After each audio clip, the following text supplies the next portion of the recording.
Hey everyone, welcome back to another one of our mini class lessons here. And we're going to be in Psalm 51 today. Some of you are thinking, oh, I know that psalm. That's a really famous one. And yes, it is. And we're going to talk about joy again. And joy actually comes up in a couple of verses. I want to start in verse 7. Well, let's set up the context really quick for this psalm. So, this is a psalm of David, and it's attributed to the time whenever he had sinned with Bathsheba, that horrible sin that he horrible sins, not just one that he committed in his relationship with Bathsheba and the murdering of her husband Uriah, in his lying and all that kind of stuff, covering it up. And Nathan, the prophet, comes to him and confronts him about this issue. And David confesses about what happened. But he also has this remorse, this guilt, this pain in him that he needs to speak to God about. So Psalm 51 is the outcry of that pain. So I want to read beginning in verse 7, and then we'll talk about how joy may play into this. In a seemingly kind of weird way, as you think about the situation, you might be thinking, how is that joyful? What's going on here? Let's read it and talk about it, okay? Starting in verse 7, the words of David, the word of the Lord, to us through David. Purify me from my sins, and I will be clean. Wash me, and I will be whiter than snow. Oh, give me back my joy again. You have broken me. Now let me rejoice. Don't keep looking at my sins. Remove the stain of my guilt. Create in me a clean heart, O God. Renew a loyal spirit within me. Do not banish me from your presence, and don't take your Holy Spirit from me. Restore to me the joy of your salvation, and make me willing to obey you. Now, there are a couple of interesting things that I want to just touch on here. First, obviously, he mentions joy a couple of times, but what kind of joy is he talking about here? You might suspect that the joy that he's talking about is just, I want to get over this, right? God, please quit making me feel so bad. I know I did wrong. This is terrible. I'm sorry for it. I want to be happy again.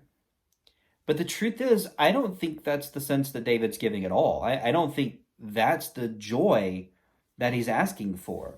When you look through here, I mean, certainly that's part of it, right? He wants to not feel the overwhelming guilt and shame that he has through through these awful events.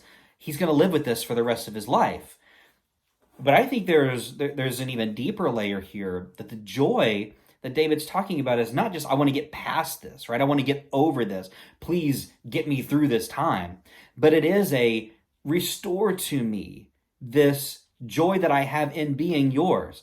In other words, God, I feel lost from you. I feel apart from you. I feel like I can't go on because I have broken this relationship. And the joy that I felt at being yours is no longer there. To me, that's a much more powerful sentiment of joy, that feeling of joy that he has, than just, I want to get through this, I want to get past this. Please help me get over this feeling of guilt. David is asking for something much deeper and richer. He's asking for a joy that only comes through that relationship with God. You see, there's a joy that we have in life, that we can have in life, that's just, I'm happy about the things that happen in my life. It makes me joyful, it makes me happy. Great, these good things happen. There's a deeper joy than that. There's a joy that only comes from being God's, from submitting your life to him, from surrendering who you are so that you can follow God.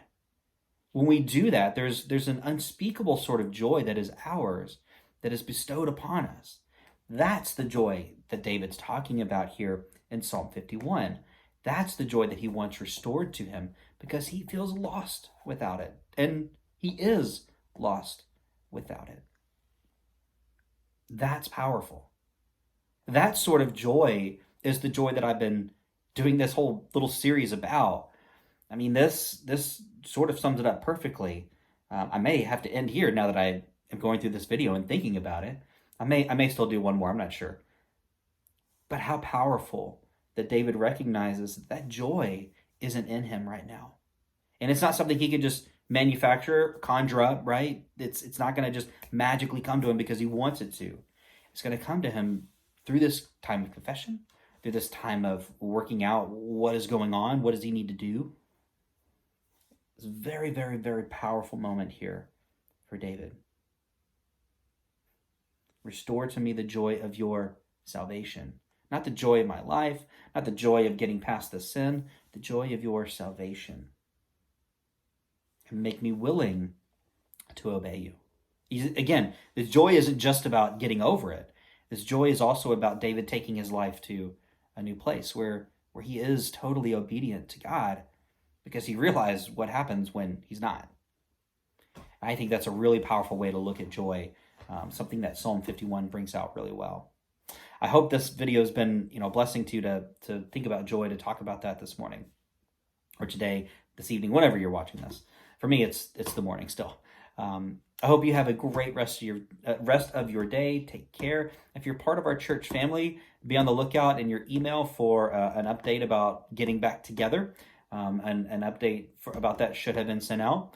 And so you should have some detail about when we'll be meeting again and all the necessary steps and precautions that we're going to take and that you need to take to do that. And I'm excited to see as many of you as are willing to come. I'm excited to see your faces again and to be near you.